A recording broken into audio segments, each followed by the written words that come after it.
Claro, no, bueno, primero pues muy agradecido y un privilegio compartir con ustedes, también una gran responsabilidad porque siempre compartir con un público selecto y estudioso de la Biblia es más difícil que con aquellos que no saben Biblia.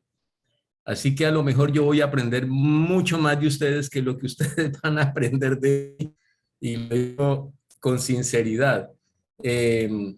Bueno, gracias por la invitación nuevamente. Yo estoy saludándoles desde Barranquilla, la Puerta de Oro de Colombia.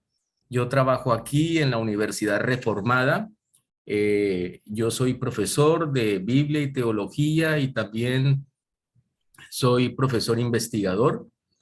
Y bueno, estoy casado con Patricia Urueña ya por 36 años, tengo 3 hijos, ya todos adultos, casados, vinculados, algunos a la academia, otros haciendo otros trabajos que también aportan al reino de Dios.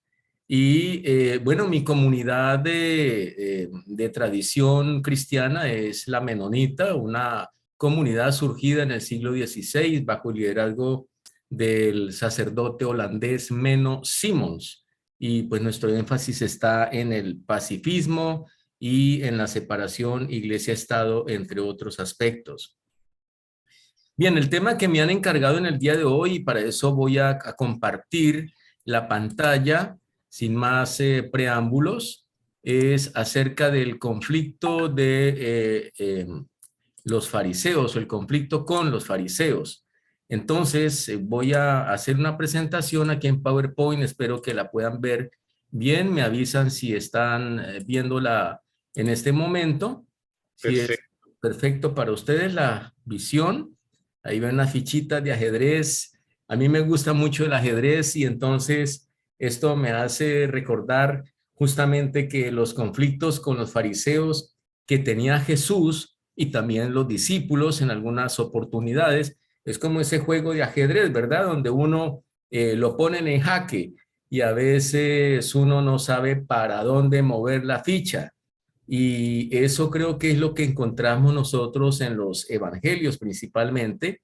Un conflicto de Jesús con los fariseos, pues cuando uno habla de conflicto está diciendo que es un choque de perspectivas, pero a veces esos conflictos se vuelven violentos y destructivos, como en muchas oportunidades sucedió con Jesús, que los fariseos en complot con otros buscaban cómo matarle, ¿verdad? De manera que era un conflicto bien serio. Sin embargo, yo quisiera antes referirme eh, a, a algunos aspectos que nos ayudan a ubicarnos con respecto a los fariseos y para no empezar a hablar de ellos sin tener un contexto dentro del judaísmo. Y lo primero que debemos reconocer es que en el judaísmo habían varias expresiones del judaísmo en el primer siglo.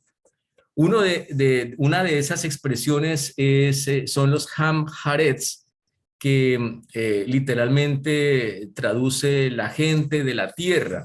Y estos Amhares eran judíos ordinarios, campesinos u obreros, y ellos viajaron a Jerusalén a ofrecer sacrificios en el templo, pero no dejaron mucho para estudiar a los historiadores acerca de ellos. Otro de los grupos, y que ustedes seguramente ya han visto en otras oportunidades aquí en estos estudios bíblicos, es el de los saduceos, ¿verdad? Algunos creen que los saduceos formaban parte de la clase alta, eran ricos, comerciantes, terratenientes y también sacerdotes. Y ellos tuvieron relaciones cordiales con el Imperio Romano y bueno, hicieron una aproximación conservadora a la escritura, reconociendo solamente a la Torá como divinamente inspirada. Y la razón de esto era conservar su status quo, tanto político como religioso. Y estos saduceos tenían gran influencia en el templo. Hay otra facción del judaísmo del primer siglo que son los esenios. También ustedes deben haberlos ya estudiado muy bien, me imagino, en otros momentos. Yo solamente menciono algunas características que son sobresalientes de estos grupos, pero los esenios eh, mostraron su disgusto con una sociedad inmoral y de esa manera se retiraron a comunidades, digamos, entre comillas, ritualmente puras y creyeron que estaban viviendo el fin de los tiempos y que el Mesías vendría pronto a liberarlos del imperio romano y posiblemente fueron ellos, bueno, es lo que se nos ha transmitido, quienes escribieron los rollos del Mar Muerto, ¿no es cierto? Donde hay muchos manuscritos de los textos bíblicos. Inicialmente los esenios fueron saduceos que después dejaron Jerusalén en el año 152 antes de Cristo por creer que muchos de ellos se habían acomodado a la cultura griega y pareciera ser que ellos no estaban felices poniendo la tradición oral al mismo nivel de las escrituras. Y bueno, finalmente, que es el tema al que nosotros nos vamos a referir hoy, precisamente son los fariseos. Y lo primero que tenemos que reconocer es que el término fariseo parece que en el hebreo o en sí, significa los separados, ¿verdad? Un grupo que se separó y los fariseos buscaban separarse de esa corriente principal de la sociedad para poder vivir una vida más fielmente a la escritura. Es decir, su intención original no era mala, no tenía un mal propósito. Y también, así como muchos académicos laicos de aquella época, gente dedicada a estudiar la Torá, ellos estudiaron la escritura también de una manera rigurosa. Y yo diría que son como los grandes exégetas de ese tiempo, pero también desarrollaron una tradición oral para hacer el significado de las escrituras más asequible a la gente.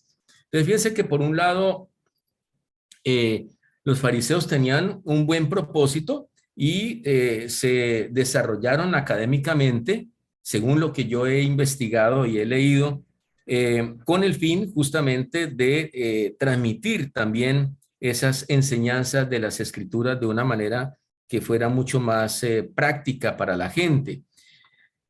Ellos vinieron a ser reconocidos por una vida piadosa, porque llevaban una vida muy piadosa, pero también reconocidos por sus habilidades académicas. Y yo creo que hoy en día, pues haciendo como una anotación de pie de página, a veces nos es difícil encontrar esa combinación entre tener una vida tener una vida académica, pero a la vez piadosa. Parece que cuando entre más académico se es, como que menos piadoso se es, pero ellos parece que combinaban muy bien esos dos elementos.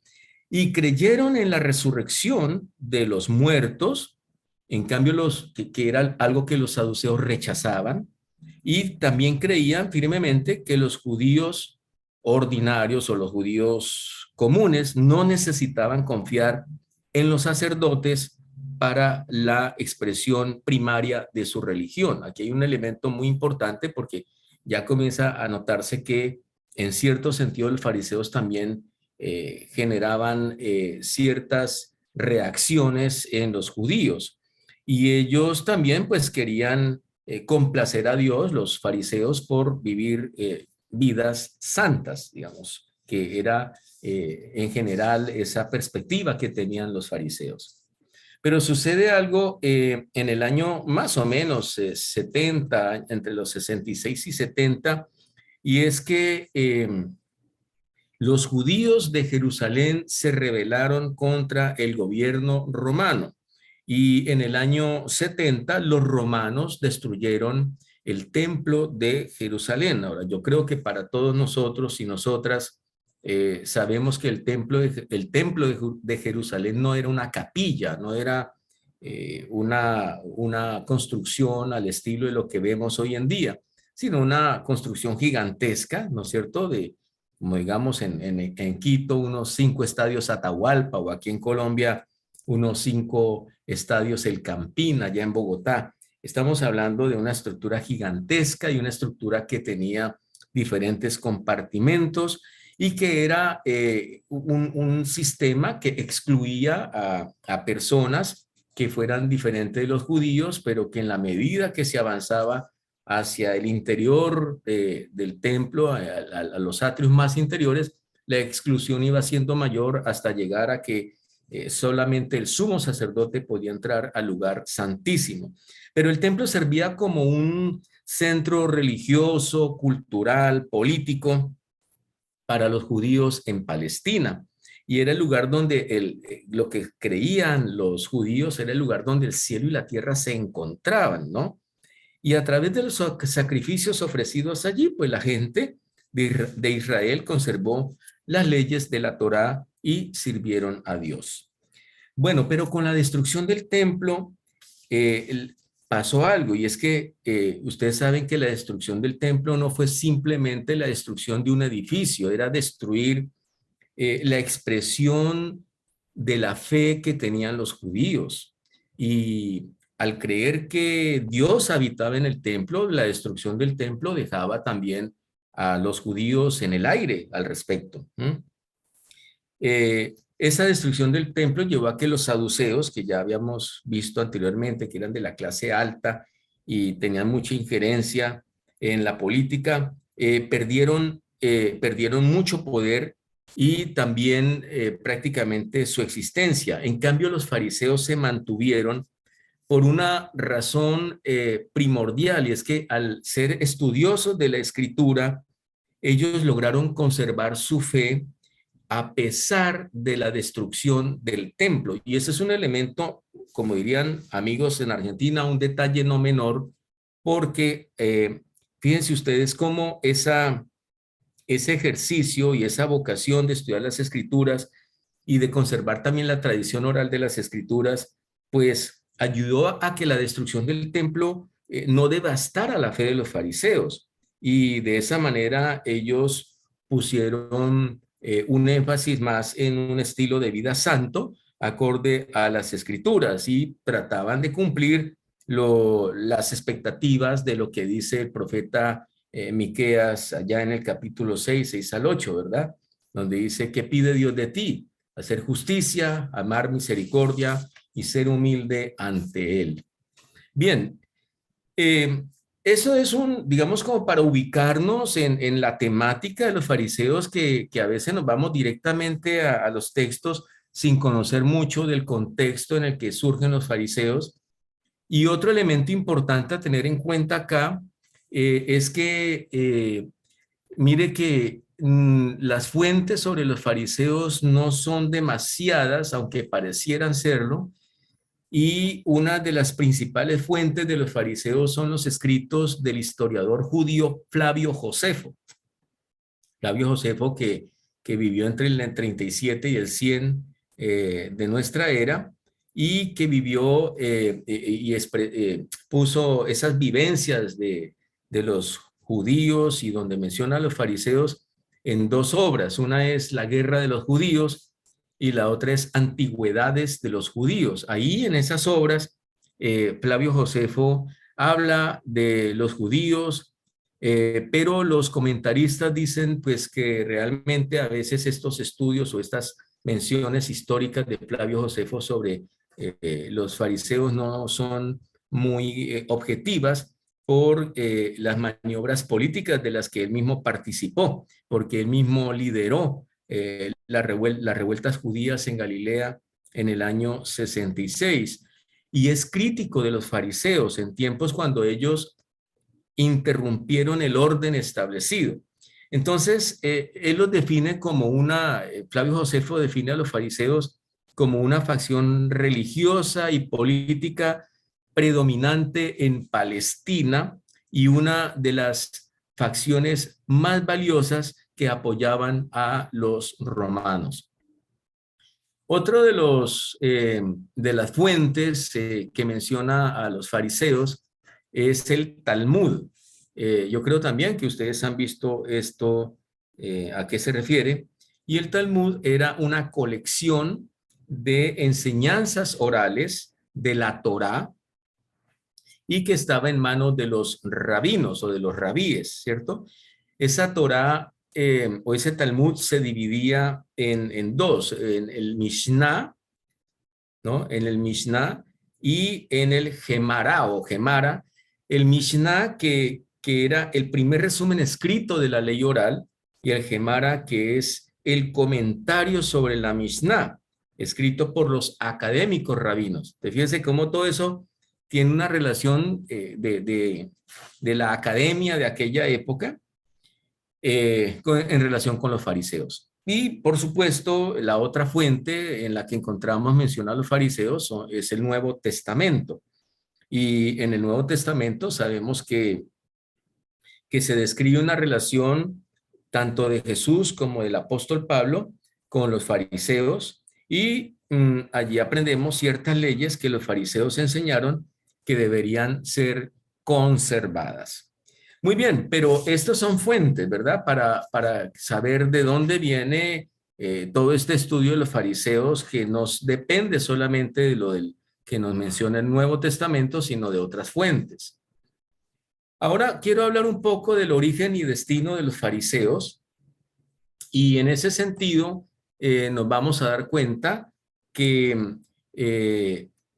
en el año 166 antes de Cristo, si ustedes ven aquí la línea del tiempo, aquí en la parte de abajo, en el año 166 antes de Cristo, una familia de judíos llamada los Macabeos empezaron una resistencia contra el reino de Antíoco IV Epifanes, así se llamaba este emperador, que reglamentaba o que gobernaba a Siria y Palestina.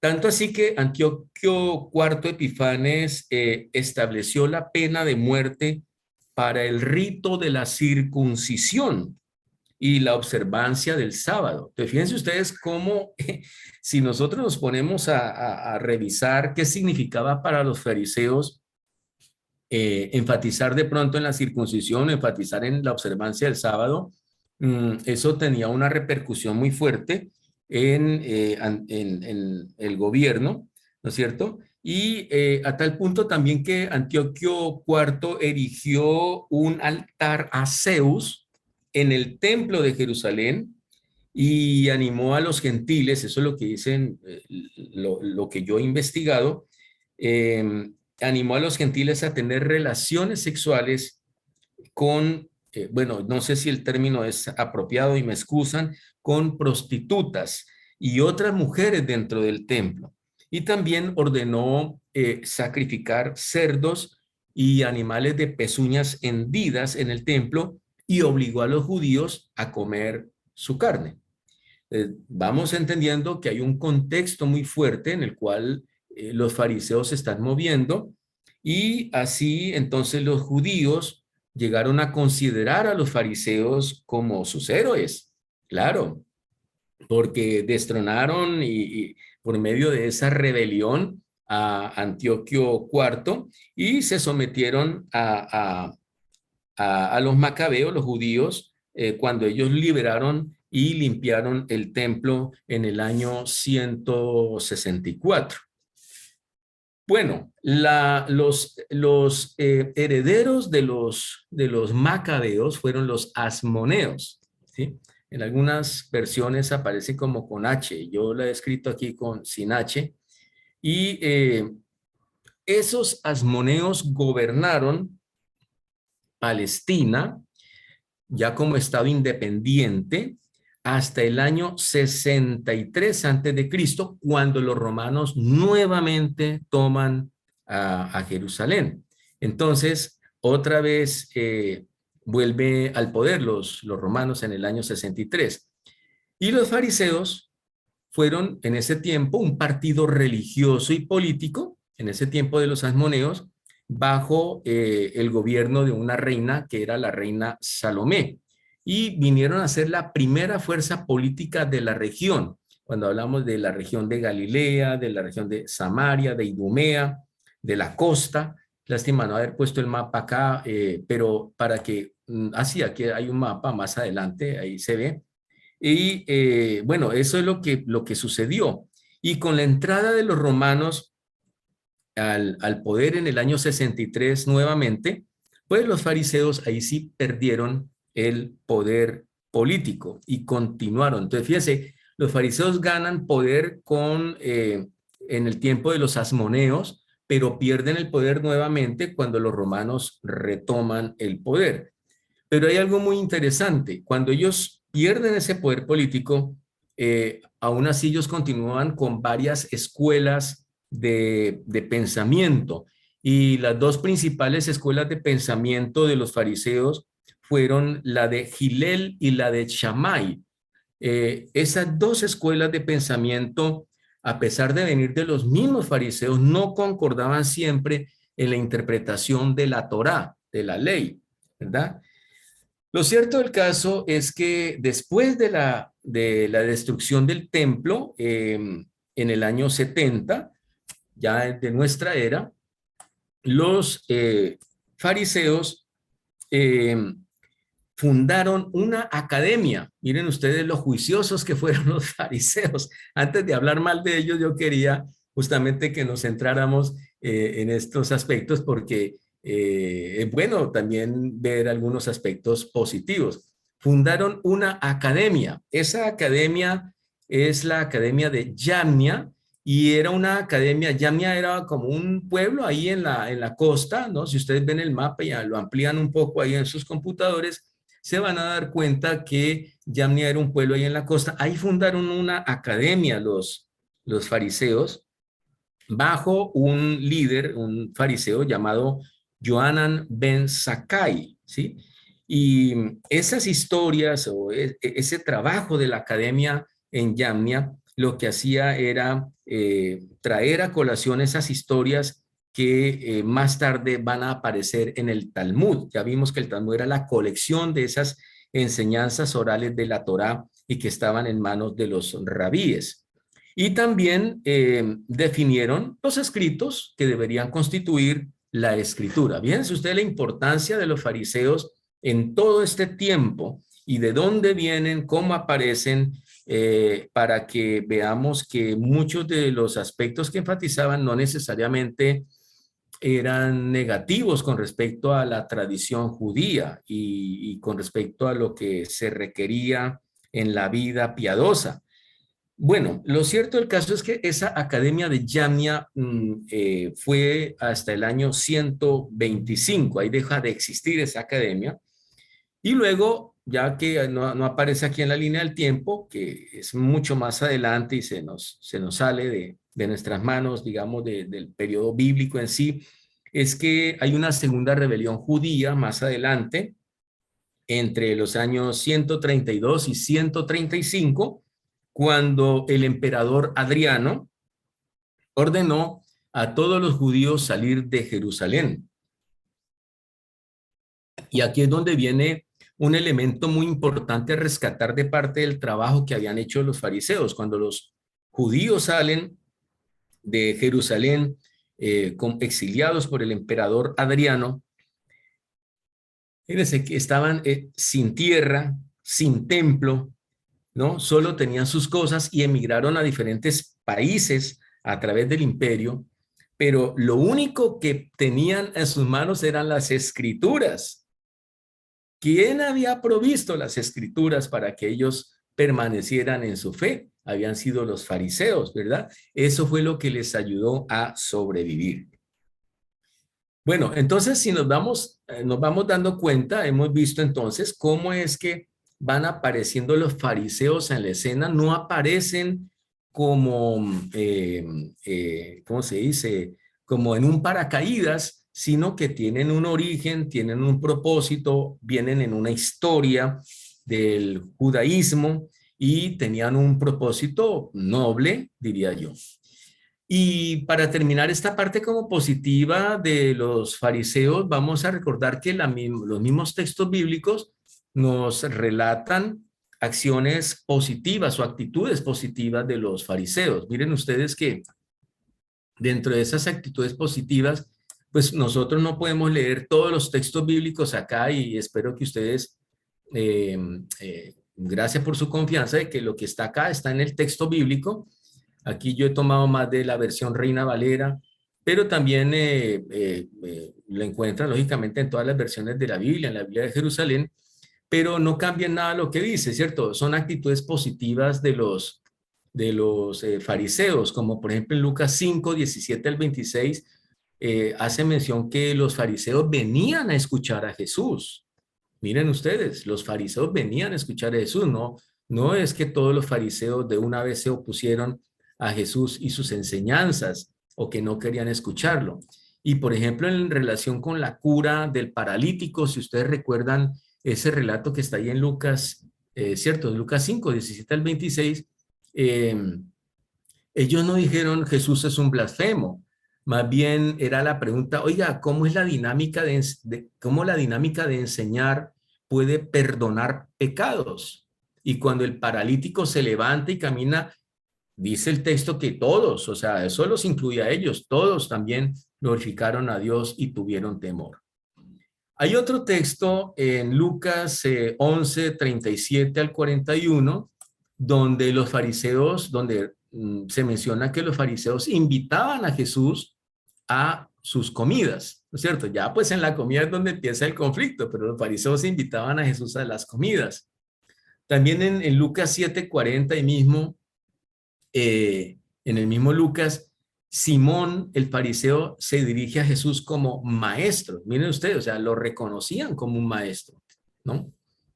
Y en Lucas 13, 31 al 35, hay un hecho muy importante que se relata acá, es que los fariseos le advirtieron a Jesús que Herodes quería matarlo. Mire, no todas las facciones fariseas eran tan negativas. Y en Juan capítulo 3, ustedes también conocen muy bien este texto, cuando aparece Nicodemo, un principal de los fariseos, diciéndole, oye, maestro, ¿cómo es posible nacer de nuevo? ¿No? Y Nicodemo deseaba aprender de Jesús. Y en Juan 19, 38 al 42, Nicodemo, ya cuando viene el descenso de la cruz, Nicodemo trae especies costosas para preparar el cuerpo de Jesús, ¿verdad? Fíjense que también aparecen buenas acciones y buenas actitudes de los fariseos. Ya en otros relatos del Nuevo Testamento, como en Filipenses 3, 4 al 7, Pablo, refiriéndose a sí mismo, no desconoce que él es fariseo. Dice, en cuanto a la ley, yo soy fariseo. Miren ustedes, él no está desconociendo eso. En Hechos 23, 1 al 10, cuando están haciéndole un juicio a Pablo, dice que los fariseos no encontraron nada errado en Pablo. Y en Hechos 5, 33 al 39, el fariseo Gamaliel salvó la vida de Pedro y los apóstoles, ¿no? Cuando estaban siendo juzgados en el concilio y aparece Gamaliel, un fariseo, y los salva. De manera que lo que estamos viendo aquí es que si bien es cierto, hay unas críticas hacia los fariseos, antes tendríamos que reconocer su importancia en el desarrollo del judaísmo, la preservación del judaísmo y, y también en relación con algunos eventos de la vida de Jesús y de Pablo. Bien, pero ahora sí nos vamos a centrar en algunos aspectos que ya confrontan justamente ese seguimiento al reino de Dios, el seguimiento a Jesús. Y ahí sí voy a pedir el favor que alguien nos ayude con la lectura. Vamos a leer primero en Mateo capítulo 23, versículos 1 al 3. Muchas gracias. Listo, ya saben, entonces levantemos la manito los que podemos participar. Vamos a leer Mateo 23, 1 al 3. Vamos a tener listo Mateo 23, que es sobre lo que vamos a leer, en lo que nos vamos a centrar en la siguiente parte de la presentación. Muchas Ok. gracias por la primera lectura. Bueno, la primera la voy a hacer yo hasta que los demás compañeros tengan vistas sus Biblias. Ah, ya, no, ya está Irma. Irma, por favor.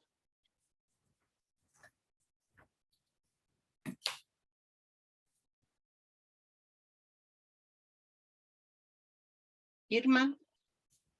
Bueno, si no la vamos leyendo aquí porque como es largo el texto, Sí. entonces vamos a tomar mucho Ya. tiempo. ¿Ya? Ok, muy bien, En- adelante.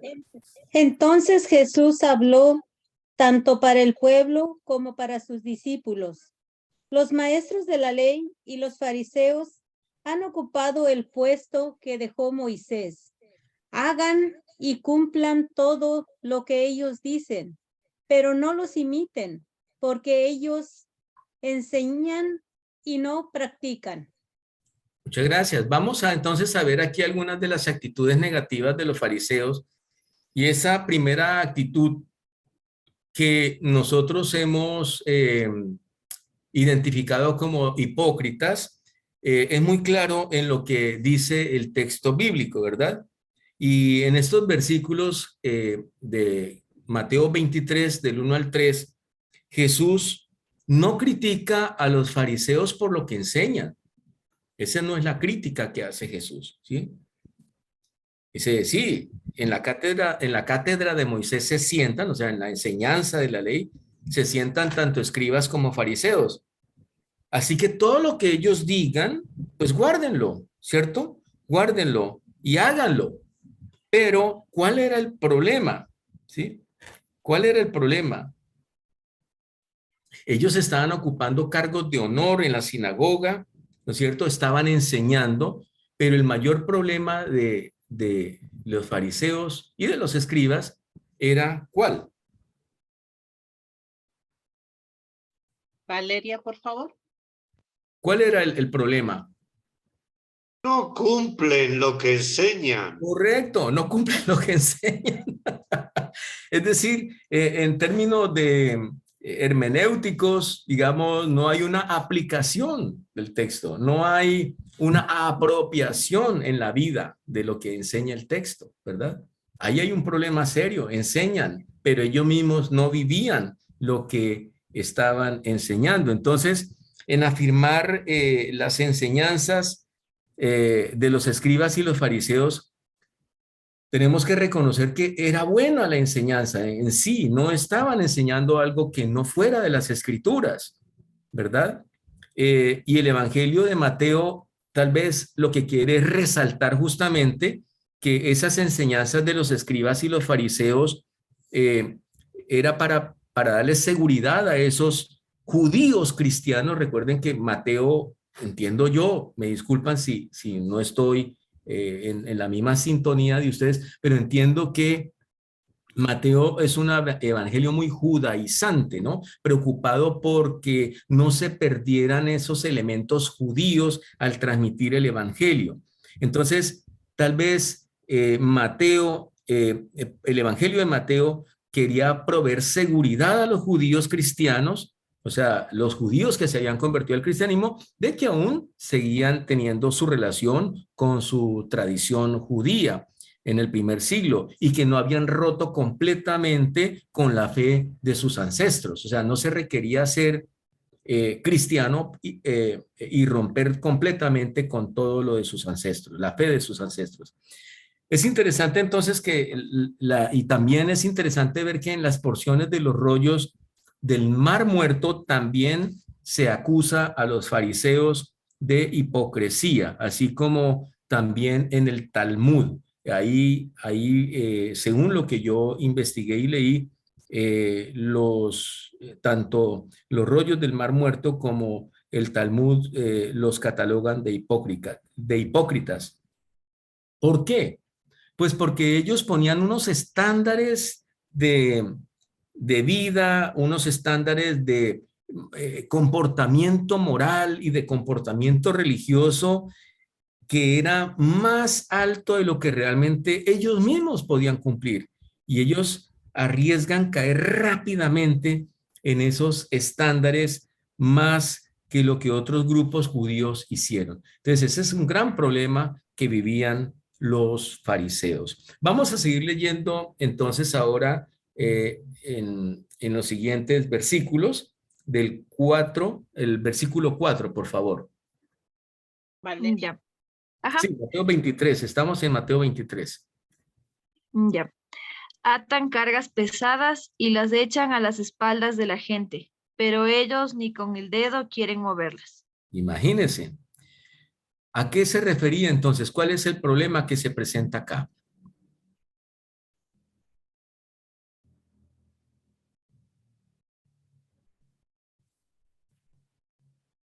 A ver.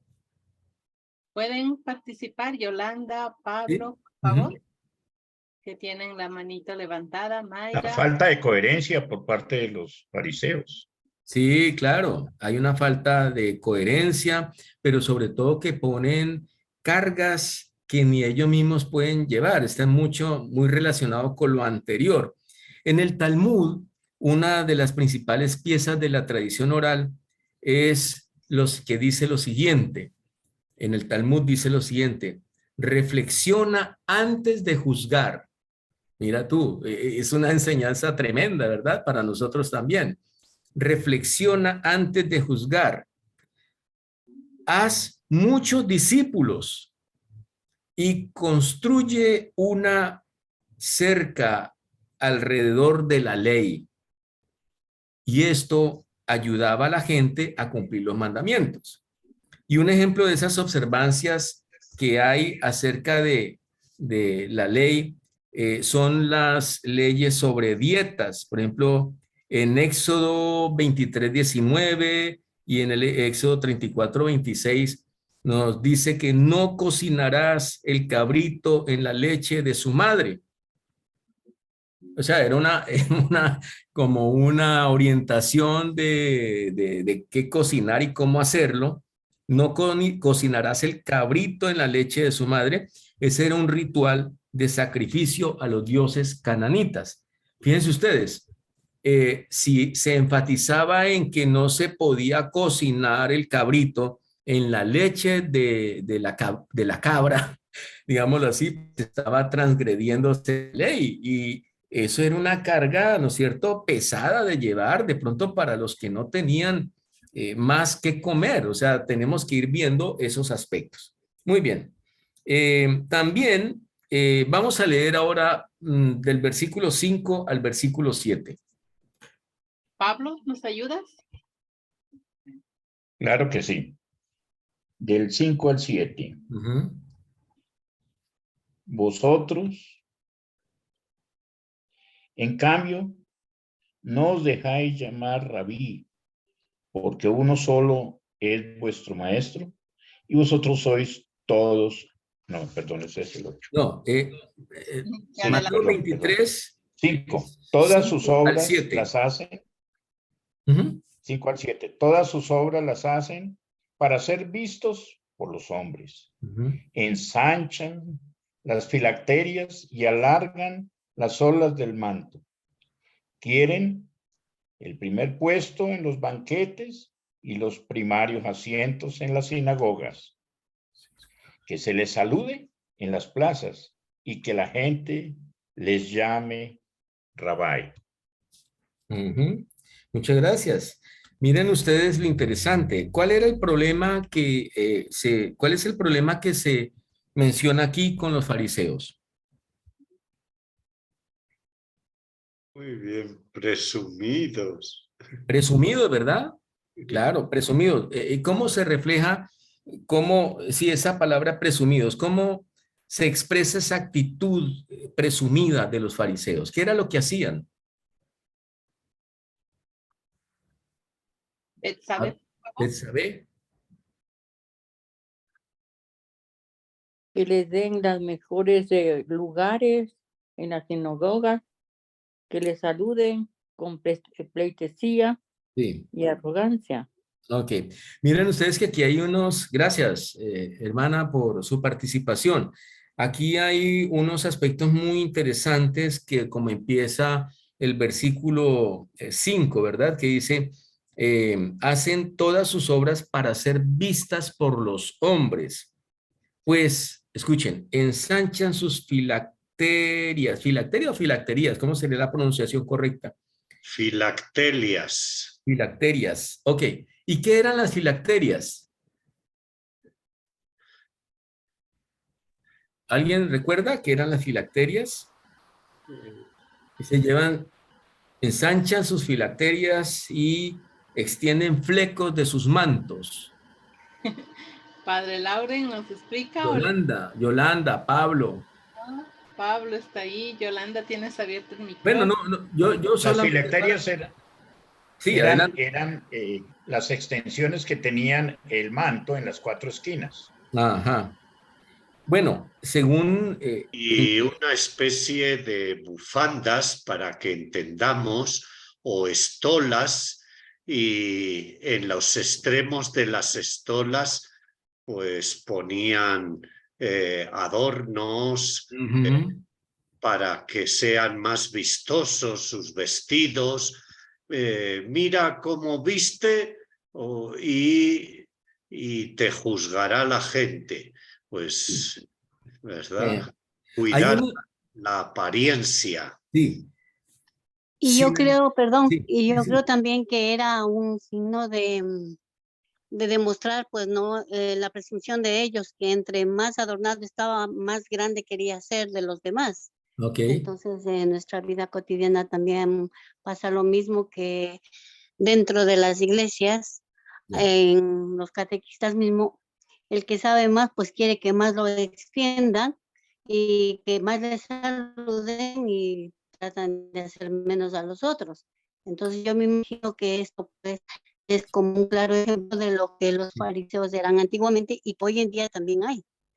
Yo creo que hay una parte también que encontré en este estudio muy importante y que nos ayuda a entender este aspecto, y es que las filaterias y los flecos de los mantos no eran simplemente, no eran adornos solamente, sino que tenían un propósito que estaba tomado justamente de lo que decía Deuteronomio 6, 4 al 9, ¿sí? Y si ustedes leen o recordamos ese texto que dice así: oye Israel, Jehová nuestro Dios, Jehová, o bueno, Yahvé, como dice en otro texto, uno es, y amarás a Jehová tu Dios de todo tu corazón y de toda tu alma y de todas tus fuerzas, y estas palabras que yo le mando hoy estarán sobre tu corazón y las repetirás a tus hijos y hablarás de ellas estando en tu casa, andando en el camino, el acostarte y cuando te levantes, y las atarás como una señal en tu mano y estarán como frontales entre tus ojos, y las escribirás en los postes de tu casa y en las puertas.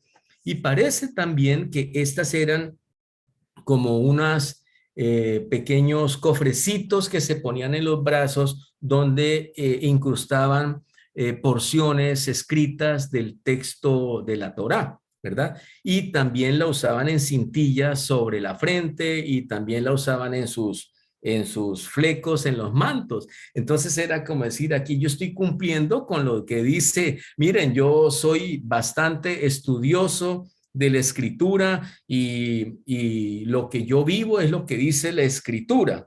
Entonces, digamos así que los fariseos querían dar la apariencia, ¿no?, de ser fieles a los mandamientos, de ser fieles a lo que decían la escritura, y eso es lo que los llevó a usar esas filaterias y esos flecos en la frente y en el brazo izquierdo que contenían parte de las escrituras, y sobre todo mientras oraban, y lo hacían con el fin de recordar que las palabras de Dios están continuamente en la mente y en las acciones del creyente, y eso se relaciona también con números 15, 38 al 39. Si alguien puede leernos lo que dice números 15, 38 a 39.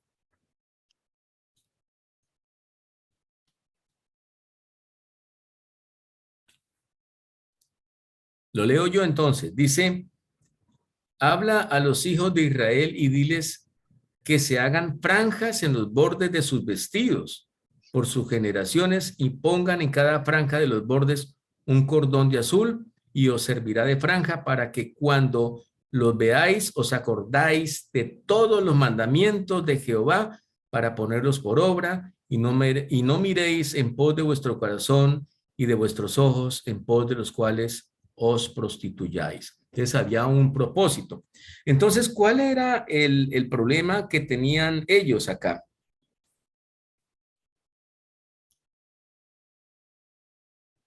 ¿Sabe?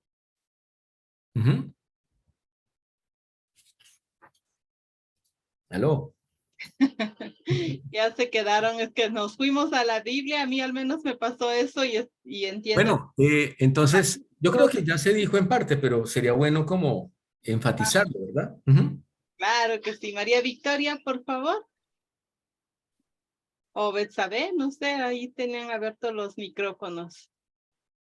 Adelante. María Victoria. No importa, que si nos equivocamos todos aprendemos. No es cuestión de, ni más faltaba, es solamente pues que hagamos la relación, o sea, una cosa es que tenemos en la frente, tenemos en los brazos escrito como guardando la proporción como cuando uno se tatúa o las personas hoy en día acostumbran mucho a hacerse tatuajes y dicen Patricia es mi amor, como el caso mío con mi esposa, pero está escrito en el brazo, pero de pronto pero no lo cumplen. No, ¿verdad? Entonces ahí es la incoherencia de lo que se quería mostrar, la presunción de lo que se es, pero que en realidad no se vive, ¿no es cierto? Muy bien. Vamos también en otro punto que también ya lo mencionó la hermana que participó antes, creo que era, ¿cómo se llama? Betsabe, que nos hacía caer en cuentas justamente de que también era gente que con su religiosidad quería impresionar con su religiosidad y también tomar los asientos de honor en las sinagogas, ¿verdad? Y fíjense lo que dice ahí en Mateo 23 del 8 al 10, que también hace parte de este rengloncito de presumidos. Dice, pero vosotros no queréis que os llamen rabí, porque uno es vuestro maestro, el Cristo, y todos vosotros sois hermanos, y no llaméis Padre vuestro a nadie en la tierra, porque uno es vuestro Padre, el que está en los cielos. Ni seáis llamados maestros, porque uno es vuestro maestro, el Cristo. ¿Qué será lo que quería decir? A ver, en este texto.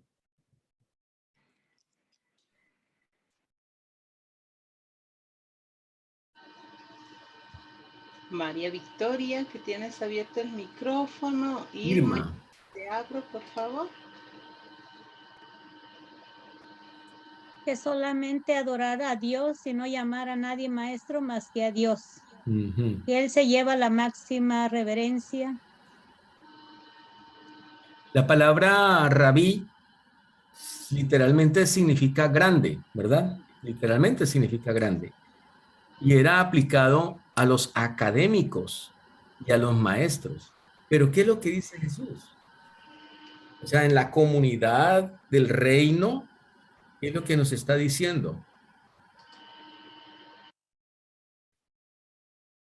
Que pues, cualquier palabra que ranqueaba una persona por encima de otra, ¿cierto? Eso es a lo que Jesús se refiere. Entonces, hay creyentes, no era decir hay creyentes que son más que otros, todos estamos al mismo nivel, ¿no es cierto? Porque todos somos estudiantes del Mesías, entonces aquí no hay alguien que es superior al otro. Fíjense ustedes cómo va apareciendo una confrontación tremenda a los fariseos. Y también en Mateo 23 del 11 al 12, nos dice, el que es el mayor de vosotros sea vuestro siervo, ¿verdad? Porque el que se enaltece será humillado y el que se humilla será enaltecido. Y ustedes saben muy bien que la palabra siervo en el griego es la palabra diácono, ¿no? ¿Correcto eso? Diácono, o sea, el que sirve, ¿verdad? Muy bien. Entonces, fíjense ustedes cómo es de importante. Se dice, oiga, pero ustedes quieren ser servidos, pero no sirven. En lugar de ser servidos, más bien sirvan. Sean diáconos, ¿verdad? Muy bien. Vamos avanzando rápidamente ahora al versículo 13. Alguien que nos ayude con la lectura, por favor. María Victoria. Perdón. Versículo 13. Ahí estamos. En Mateo 23. Disculpen, 13. Hay de ustedes, letrados y fariseos, hipócritas, que cierran a los hombres el reino de los cielos. No entran ni dejan entrar a los que lo intentan. Imagínense usted.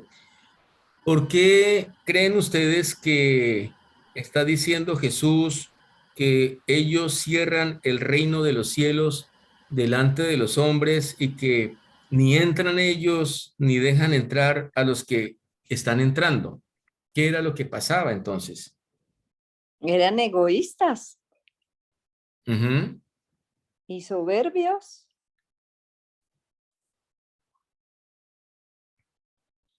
Y a la vez no cumplían.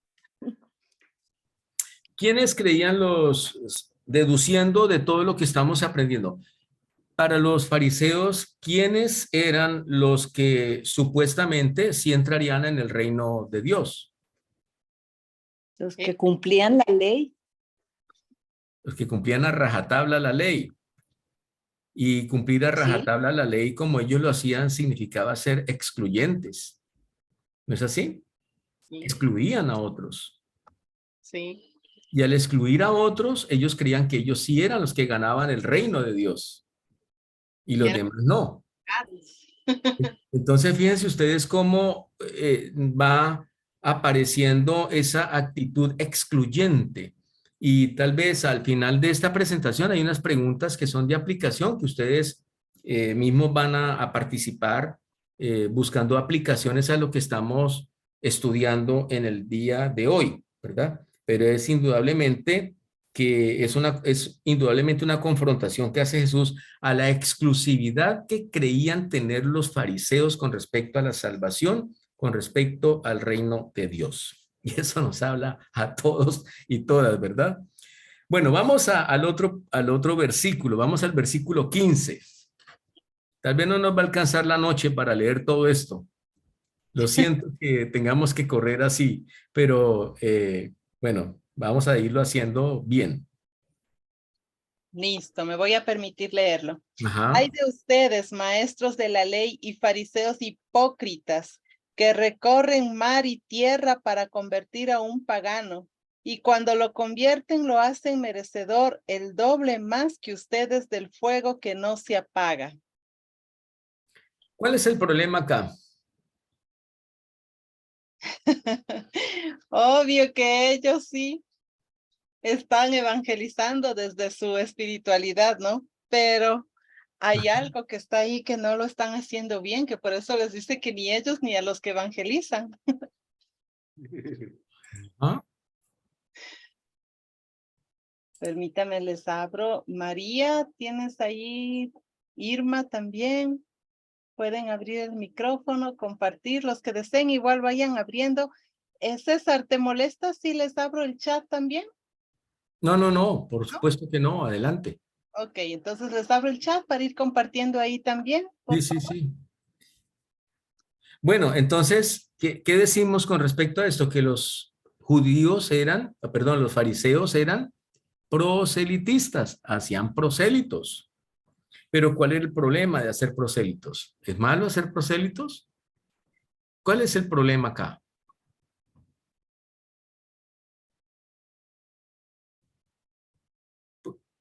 Sí, el señor Luis Barrios creo que quiere hablar. Verle, Luis. Por favor, Luchito. Lo veo con intención de hablar. Luchito, puedes abrir el micrófono. Eso, ahí está. Lo que dice en el... Yo lo entiendo, proselitistas es como, si ponemos no sé si vale la pena comparar con nuestros políticos, ¿no es cierto? Hacer tal vez ese proselitismo y estos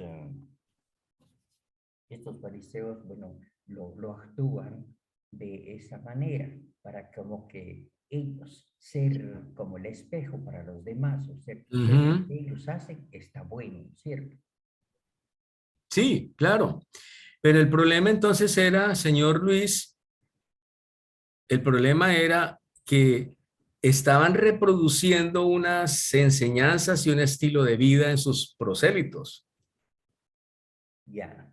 ¿Cierto? Ese es un problema. O sea, uno puede tener prosélitos, o sea, seguidores, ¿cierto? De unas enseñanzas, pero no necesariamente está transmitiendo valores, actitudes, ¿no es cierto? Y valores del reino de Dios. Ya. Ahora, en el Talmud, en las disputas grabadas entre la escuela de Gilel, que ya mencioné, y la escuela de Shammai, esas disputas grabadas retratan a Gilel como el maestro quien deseó hacer el judaísmo accesible a los no judíos. O sea, cómo hacer el judaísmo accesible a los no judíos. Y la conversión al judaísmo involucraba, entre otros aspectos, el bautismo, involucraba la circuncisión e involucraba dar la ofrenda en el templo. Y esos eran llamados convertidos o prosélitos, ¿no? Los que cumplían con eso. Entonces, eran no judíos. Usted viene a ser judío, pero tiene que bautizarse, tiene que circuncidarse y tiene que dar la ofrenda al templo. Entonces, usted es prosélito judío, ¿verdad? Pero el judaísmo también creó espacios para otras personas que eran simplemente simpatizantes. Por ejemplo, los dejaban entrar a la sinagoga, ¿no es cierto?, a la adoración en la sinagoga, pero que reconocieran a Dios como el único Dios y que observaran el día sábado, el sabbat, y ciertas leyes de dietas judías. Entonces, eso era el proselitismo, o sea, un énfasis en todos estos aspectos, digamos, externos, pero no había énfasis en los aspectos que implicaban un cambio no solamente interno, sino de relación, en relación con el prójimo, ¿verdad? Ahí es donde hay un punto que hay que ponerle atención, prestarle atención. Vamos a leer el versículo, a ver, ¿dónde vamos? En el versículo 16. Vamos al 16. Del 16 al 22. Ahí dice, hay de ustedes. Por favor. Ya, buena tarde. Jacqueline, adelante. Sí, hay de vosotros, guías ciegos, que decís, si alguno jura por el templo, no es nada, pero si alguno jura por el oro del templo, es deudor. Insensatos y ciegos. ¿Por qué? ¿Cuál es el mayor, el oro o el templo que santifica el oro? También decís, si alguno jura por el altar, no es nada, pero si alguno jura por la ofrenda que está sobre él, es deudor. Necios y ciegos. ¿Por qué? ¿Cuál es el mayor? ¿Es mayor la ofrenda o el altar que santifica la ofrenda? El que jura por el altar, jura por él y por todo lo que está sobre él. Y el que jura por el templo, jura por él y por el que lo habita. Y el que jura por el cielo, jura por el trono de Dios y por aquel que está sentado en él. Muy bien. A ver, mencionemos aquí cuál es el problema.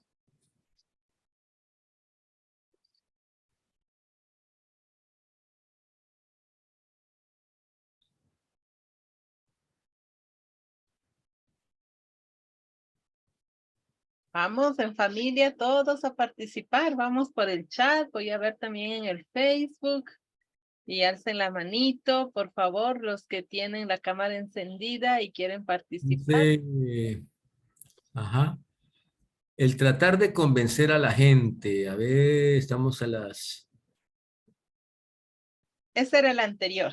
Ah, era el anterior. Bueno. Estoy retrasado aquí en los chats. Ok. Bueno, los seguidores de Jesús tuvieron la obligación de hablar la verdad en todo momento. Hablar la verdad en todo momento. Y había una situación, y es que en las sociedades helenísticas se había desarrollado una práctica de tomar el juramento, ¿sí? Y sobre todo los líderes religiosos judíos desarrollaron también esa práctica de tomar juramento, y eran religiosos judíos que desarrollaron esas regulaciones en su tradición oral para conservar esos mandamientos, esos escritos, y entonces descuidaban lo que era importante, ¿verdad? Entonces se referían a los ítems sagrados, a los utensilios sagrados en el templo, pero también descuidaban lo más importante. Y como con las otras regulaciones, diseñaron ayudar a la gente a permanecer fiel en la ley. Claro que sí. Y aquellos relacionados con el juramento podrían convertirse en una carga en lugar de algo que facilitara la vida, y también en algo que obstaculizó la comprensión del espíritu de la ley. Entonces el juramento se volvía una carga muy pesada también, porque era jurar sobre unos elementos que realmente no permitían trascender en lo que era la fidelidad a la escritura, la fidelidad al proyecto de Dios, ¿sí? Y vamos entonces ahora al versículo, ¿dónde estamos? ¿Al 23? 23. 23 y 24, a ver. Sí, adelante. Juan Gerardo y María Francisca. Juan Gerardo, ¿puedes abrir? Ya. Sí, cómo no. Hay de vosotros, escribas y fariseos hipócritas, que pagáis el diezmo de la menta, del aneto y del comino, y descuidáis lo más importante de la ley. Creo que se fue el audio. Sí. Se congeló la imagen. Bueno, la leo yo. Hay de ustedes, maestros de la ley y fariseos hipócritas, que pagan el diezmo de la menta, del anís y del comino, y descuidan lo más importante de la ley, la voluntad de Dios, la misericordia y la fe. Hay que hacer esto sin descuidar aquello. Guías ciegos que no dejan que pase el mosquito y se tragan el camello. Otra vez la pregunta. ¿Cuál era el problema acá? ¿Me escuchan ahora? Sí, señor. Yo considero que aquí lo que Jesús les echa en cara es que le daban más importancia a los signos externos, a lo material, en lugar de lo espiritual, de lo interno, que debe ser más importante. Para ellos era más importante el cumplir con esa norma de pagar el diezmo, pero no aplicaban la misericordia. Eran injustos. Muy bien, exactamente, muy bien. Entonces, lo que tenemos acá es que los fariseos creyeron que cualquier alimento, escúcheme, cualquier alimento del que no se separara una porción y se diezmara al templo, ¿sí?, era impuro. ¿Sí? ¿Estamos comprendiendo eso? Entonces, y eso lo comparaban como si fuera un animal impuro o como si fuera una comida en platos sucios, ¿verdad? Entonces usted, todo el alimento tenía que separar un 10% para el templo, una porción diezmada para el templo. Allá en Deuteronomio 14, 22 al 23, habla de diezmar, en Deuteronomio, Antiguo Testamento, diezmar el grano, el vino y el aceite. Y según el Talmud, los rabinos se protegían, digámoslo así, construían una protección, ¿cómo le llamaríamos eso? Sí, una protección asegurándose que todo producto alimenticio debería ser diezmado incluyendo el eneldo y el comino, estos dos alimentos, el eneldo y el comino. Entonces, lo que dice el señor Juan Gerardo, entiendo, es correcto, ¿verdad? Que estaban poniendo por encima esto que la justicia. Entonces, dado que los ingresos del templo, pero aquí hay un aspecto muy importante, dado que los ingresos del templo vienen de los diezmos, recuerden eso, que los ingresos del templo en esa época venían de los diezmos, los saduceos y los sacerdotes demandaron una escrupulosa observancia de los impuestos religiosos de los judíos fieles. Entonces, eso no podía dejarse de lado, ¿verdad? Entonces, lo que Jesús hace es que Jesús no objeta a los escribas y los fariseos diezmar despreciables cantidades de hierbas para cocinar. Lo que objetó fue su creencia que haciéndolo serían gente más santa.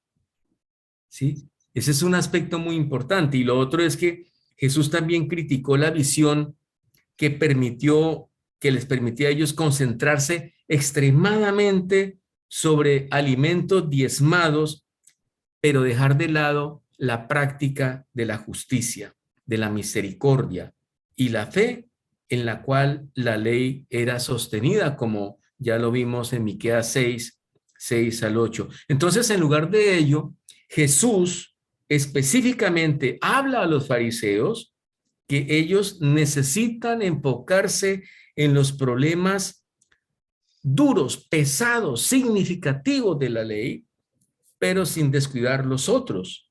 Y en este caso, el diezmo, ¿sí? O sea, no es estar inconforme con que tengan esa práctica, sino cómo le dan más importancia a elementos como el diezmo, pero descuidan la práctica de la justicia.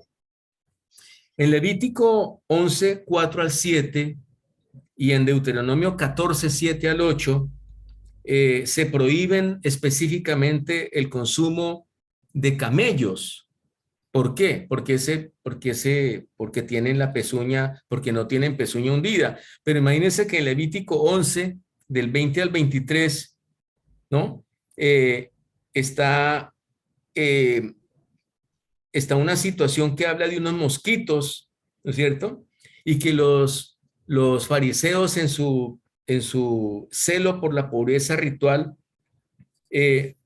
presionaban ¿cómo se dice? Cogían los mosquitos pequeños, ¿no? Que accidentalmente caían en su vino, ¿sí? Y se fijaban mucho en esos aspectos, pero descuidaban en los aspectos que realmente eran importantes en la ley, ¿sí? Entonces, de hecho, pues recoger mosquitos hacía que ellos fueran ciegos de esas otras violaciones de la ley. Es como ¿cómo llamaríamos eso? Como una figura retórica, ¿verdad? Como una figura, como una metáfora de que, oiga, pero ustedes se fijan en las cosas pequeñas, pero lo importante de ustedes, lo que realmente vale, ustedes lo están descuidando, ¿verdad? Y en relación con eso viene otro aspecto. Ahí está en el versículo 25 y 26. Juan Gerardo, por favor.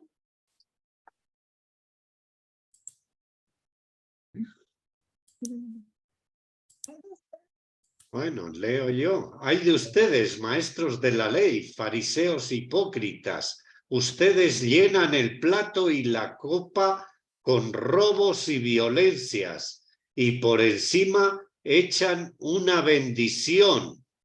Fariseo ciego, haz que sea puro el interior, y después se purificará también el exterior. Miren ustedes que Jesús aquí direcciona su crítica a la ceremonia, a ceremonias involucradas en hacer sus comidas aceptables y santas. ¿Qué era lo que hacía una comida aceptable y santa, verdad? En los rollos del Mar Muerto se encuentra una crítica a los fariseos, dado que creían que cuando algo era vertido en un vaso limpio, dentro de un vaso ritualmente impuro, lo impuro de uno no contaminaba la limpieza de lo otro. No sé si es entendible esta parte, pero era como yo echo agua limpia, por decir algo, en un objeto sucio. Ese objeto sucio no contamina el agua limpia que yo le estoy echando. Entonces, no hay una objeción a las normas de higiene, ¿no? Como lavarse las manos o lavar los platos.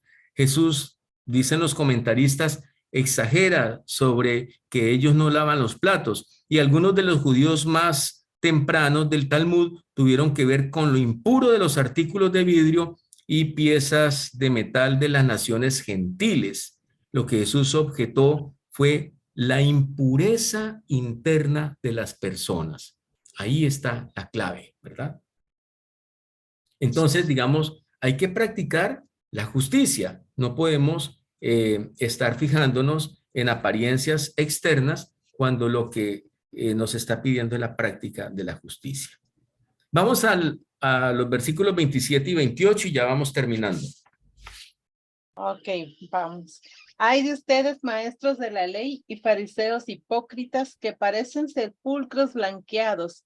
Por fuera su apariencia es hermosa, pero por dentro están llenos de huesos de muerte y podredumbre. Lo mismo pasa con ustedes.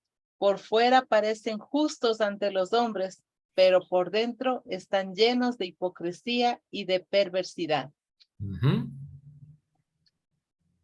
Están llenos de hipocresía e iniquidad, dice aquí en otra versión. Muy bien. Los fariseos invierten mucho tiempo cultivando la apariencia de justicia, mientras que descuidan hacerse verdaderamente justos. Fíjense ustedes que aquí hay un elemento que tal vez para nosotros no, pues claro, porque no hacemos esa relación, pero aquí estás hablando de que se hacen semejantes a los sepulcros blanqueados. ¿Por qué sepulcros blanqueados? Porque según relata ya el Antiguo Testamento, en números 6 y números 19, la gente blanqueaba las tumbas con cal o lima, que era otro producto, para que la gente no caminara sobre ellas. Entonces la gente se enfocaba en el proceso del blanqueamiento mismo en lugar de las razones que habían detrás de ellos. Y las razones que habían detrás de ellos era no pisar las tumbas. Entonces los fariseos invierten mucho tiempo cultivando la apariencia de la justicia, mientras que descuidan hacerse verdaderamente justos. Como, ¿qué es lo que hay debajo de las tumbas? Pues, bueno, hablando de las tumbas más tradicionales, que hay huesos. Nosotros hoy muchos van al crematorio, pero lo que hay son huesos. Por encima las tumbas están blanqueadas. Entonces la pregunta que sería es, ¿qué son los huesos y las inmundicias que hay dentro de los fariseos? O sea, por fuera se ven blancos, limpios, puros, pero ¿cuáles son los huesos y las inmundicias que hay dentro de ellos? Y Mateo se refiere a la hipocresía de los fariseos, porque la hipocresía, ¿no? Peor que la hipocresía, sin embargo, era su justicia exterior que cubre los descuidos de la ley. Se descuidaban en lo importante de la ley. Y la ley tenía que ver con dar vida. Y eso de dar vida, pues indudablemente incluía muchos aspectos de las relaciones y en prácticas. Aquí me acuerdo mucho también de lo que sucedía, por ejemplo, con el año del jubileo, ¿verdad? El año del jubileo que nos menciona de la importancia de liberar a los esclavos, de devolver la tierra a los que se le habían quitado, ¿no es cierto? Y una serie también del descanso de la tierra, y cuando eso no se ponía en práctica, que era lo importante en la vida, y se fijaban más en esos aspectos pequeñitos, pues indudablemente hacía que fuera solamente apariencia. Entonces, ¿cómo podrían responder los fariseos a tal acusación? Ellos habían dedicado sus vidas a sostener la ley, ¿no es cierto? A sostener la ley de Dios, y ahora ellos estaban siendo acusados de no respetar en absoluto la ley, ¿verdad? Muy bien, y creo que nos falta todavía uno o dos. Vamos con el séptimo, que es El 27 al 28. ¿Cómo es? Sí. No. Ya vimos 27 al 28, ¿verdad? No, Vamos. ya lo vimos. 29 Falta al el 36. Exacto. asesinato de profetas. Listo, Irma, que ya está ahí. Por favor, Irma. El micrófono, Irma, por favor. Ya está. Hay de ustedes, maestros de la ley y fariseos, que son unos hipócritas. Ustedes construyen sepulcros para los profetas y adornan los monumentos de los hombres santos. También dicen, si nosotros hubiéramos vivido en tiempos de nuestros padres, no habríamos consentido que mataran a los profetas. Así ustedes se proclaman hijos de quienes asesinaron a los profetas. Terminen, pues, de hacer lo que sus padres comenzaron. Serpientes, razas de víboras, ¿cómo lograrán escapar de la condenación del infierno? Desde ahora les voy a enviar profetas, sabios y maestros, pero ustedes los degollarán y crucificarán, y a otros los azotarán en las sinagogas y los perseguirán de una ciudad a otra. Al final recaerá sobre ustedes toda la sangre inocente que ha sido derramada sobre la tierra, y desde la sangre del justo Abel hasta la sangre de Zacarías, hijo de Baraquías, al que ustedes mataron ante el altar dentro del templo. En verdad les digo, esta generación pagará por todo eso. Uy, qué palabra tan dura, ¿no les parece? O sea, cómo el Evangelio, específicamente aquí Mateo 23, comienza mencionando una serie de quejas contra los fariseos y va como escalando y va escalando y va escalando. Uy, y llega como al clímax, ¿no es cierto? El clímax. Y es un clima de acusación muy fuerte, muy directa, de que ellos han sido cómplices de quitar la vida a los profetas y a los que practican la justicia. Tremendo, tremendo lo que les dice Jesús. Y eso hace relación con el texto, nos invita a ver, por ejemplo, que allá en Jeremías, ¿no es cierto? A ver, sí. En Jeremías 38, por ejemplo, los fariseos habían sentido el horror de cómo los judíos trataron al profeta Jeremías cuando el profeta Jeremías les advirtió de su derrota inminente en mano de los babilonios. ¿Ustedes recuerdan? ¿No es cierto? Y Jeremías les advertía. Y también allá en el primer libro de Reyes, en el capítulo 22, donde se relata lo de Micaías, no Micaías, sino Micaías, que también los judíos supieron que ellos nunca habrían enviado a Micaías a la prisión por decir la verdad, porque Micaías, como un profeta que le estaba profetizando al rey Acab, sí es el rey Acab, ¿no es cierto? Y el rey Acab quería escuchar cosas buenas, de que no, que él iba a ganar la batalla y que él iba a triunfar, y Micaías decía, no, eso no es lo que va a pasar. Miren ustedes, ¿y qué pasó con ellos, no es cierto? Entonces los fariseos creían que ellos deberían haber aprendido de su historia, ¿sí? Y ellos no caerían en los mismos patrones de injusticia e idolatría que sus ancestros tuvieron. Era lo que ellos creían.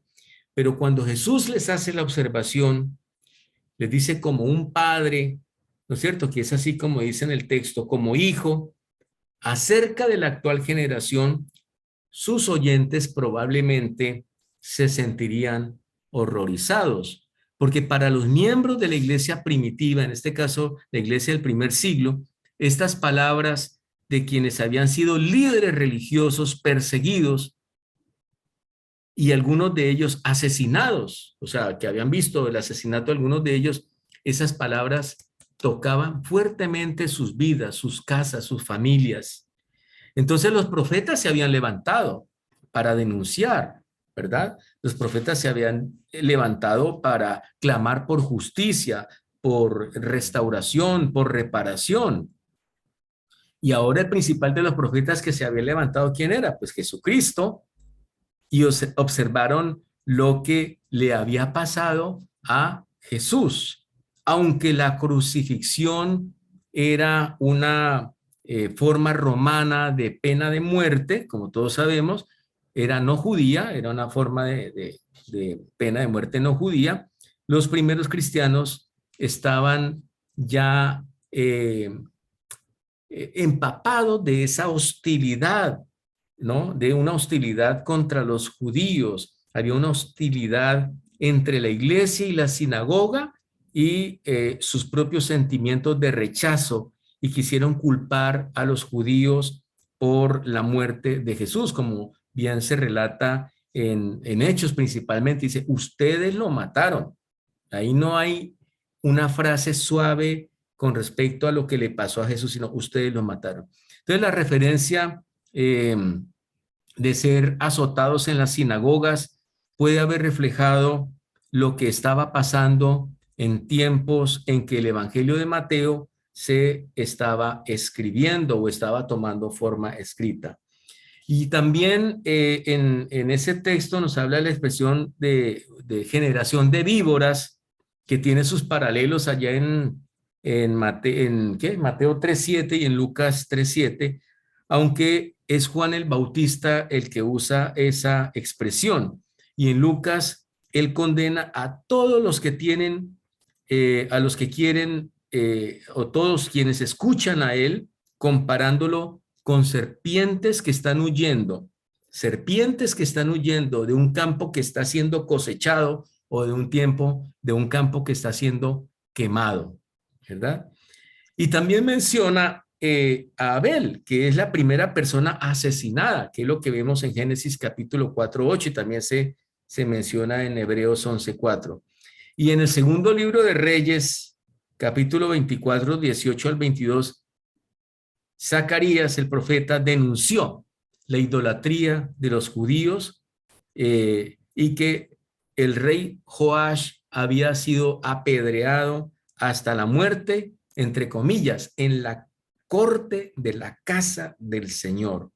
De manera que la tensión que vemos en Mateo 23, al versículo 35, es que desde la creación misma mucha gente justa ha muerto en manos de los injustos, y gente escuchando a Jesús tendrá que pagar por ello.